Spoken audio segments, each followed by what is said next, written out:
Hi kids, today we learn about the differences between evaporation and boiling. I will explain it to you in bahasa. Boiling adalah pendidihan. Air berubah menjadi uap air paling cepat saat direbus sampai mendidih seperti ini. Boiling is the process of heating a liquid until it changes into gas. Pendidihan adalah proses memanaskan zat cair hingga berubah menjadi gas. The temperature at which a liquid boils is known as the boiling point. Suhu saat cairan mendidih disebut titik didih. The boiling point of water is 100 degrees Celsius. Ini titik didih air tanpa pencampuran dengan zat apapun.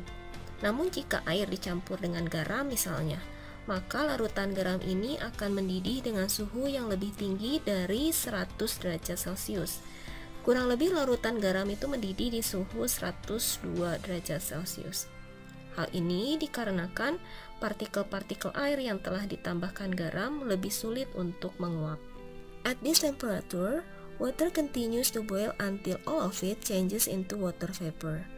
The temperature of this water vapor is also 100 degrees Celsius, and it is known as steam. Pada suhu ini, air terus mendidih hingga semuanya berubah menjadi uap air, sampai habis maksudnya ya. Suhu uap air ini juga sama 100 derajat Celcius, dan ini dikenal sebagai steam atau uap. At high altitudes such as a mountain, water boils at lower than 100 degrees Celsius. Di dataran tinggi seperti di pegunungan, air akan mendidih pada suhu yang lebih rendah dari 100 derajat Celcius. Mengapa demikian? Hal ini dikarenakan tekanan udara di dataran tinggi itu rendah, sehingga partikel-partikel air lebih mudah untuk saling melepaskan diri dan berubah menjadi gas. Di pegunungan Himalaya contohnya, air mendidih pada suhu 70 derajat Celcius saja.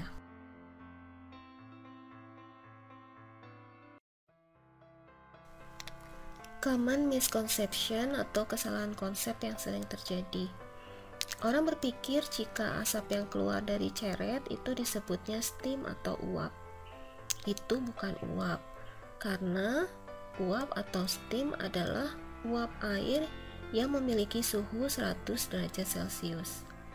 Uap atau steam adalah air yang berubah menjadi gas yang mana sama sekali tidak kelihatan. Asap yang kita lihat itu sebenarnya adalah water droplet atau titik-titik air. Artinya sudah terjadi proses pengembunan, bukan berupa gas lagi. Jadi kalau pada gambar bagian yang asap putih itu disebutnya water droplet. Bagian yang tidak terlihat yang dekat ceret itu disebutnya steam atau uap. Evaporation atau penguapan. Penguapan terjadi ketika zat cair memperoleh panas yang cukup. Zat cair berubah menjadi gas, yaitu berupa uap air atau water vapor. Penguapan itu tanpa ada proses pendidihan ya. Ketika zat cair sudah berubah menjadi gas, kita katakan bahwa zat cair itu telah menguap. Proses ini disebutnya penguapan atau evaporation. Penguapan terjadi kapan saja di suhu berapapun. Jadi kalau tadi boiling itu terjadi pada suhu 100 derajat Celcius, maka penguapan terjadi pada suhu berapapun. Example of evaporation. Contoh penguapan adalah sebagai berikut. Ketika kita menyemprotkan parfum ke kulit kita, maka cairan parfum tak lama kemudian akan menghilang. Itu karena cairan parfumnya menguap. Pernahkah kamu berkeringat namun tidak kamu lap dengan handuk?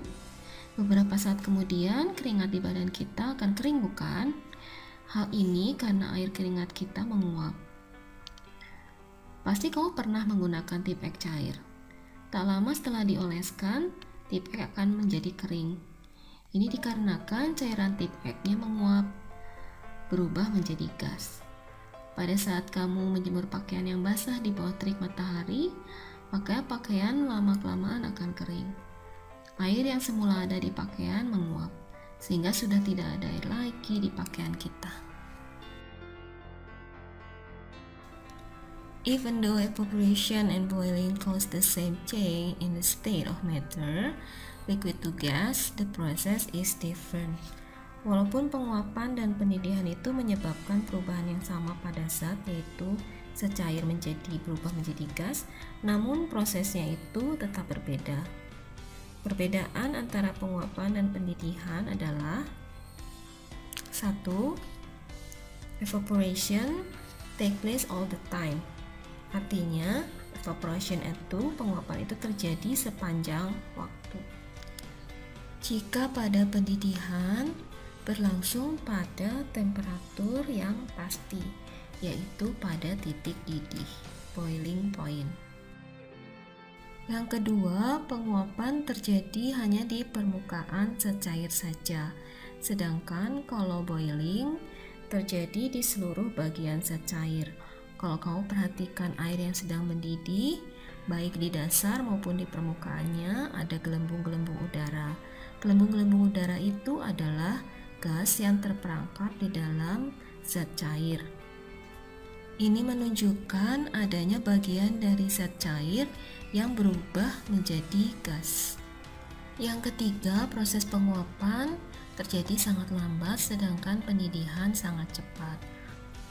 Saat kita memanaskan air di atas api kompor, maka air akan lebih cepat menguap dibandingkan jika kita taruh air di halaman rumah saat siang hari.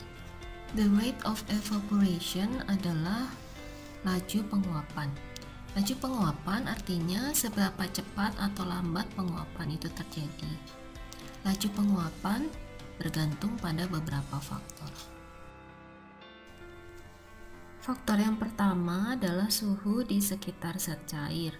Saat kita menjemur pakaian di hari yang cerah, maka pakaian akan lebih cepat kering dibandingkan saat kita menjemur pakaian saat mendung.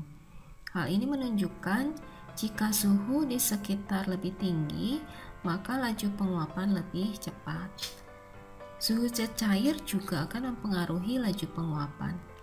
Air yang mendidih akan lebih cepat menguap dibandingkan air dengan suhu ruangan. Faktor yang kedua adalah angin. Air akan menguap lebih cepat jika ada angin. Angin akan membawa pergi uap air yang ada di sekitar zat cair, sehingga zat cair dapat lebih banyak menguap ke udara. Faktor yang ketiga adalah luas permukaan yang terbuka. Telah dijelaskan sebelumnya bahwa penguapan itu terjadi di permukaan zat cair. Jadi logikanya jika permukaan zat cair lebih luas, maka penguapannya juga akan lebih cepat. Faktor yang keempat adalah kelembapan. Kelembapan adalah jumlah uap air yang terkandung di udara. Jika uap air di udara banyak, kita katakan kelembapan udaranya tinggi. Jika uap air di udara sedikit, dikatakan kelembapannya rendah. Jika udara banyak mengandung uap air, maka kecepatan penguapan rendah karena udara tidak dapat lagi mengambil uap air. That's all for now, kids. Thanks for watching. Bye-bye.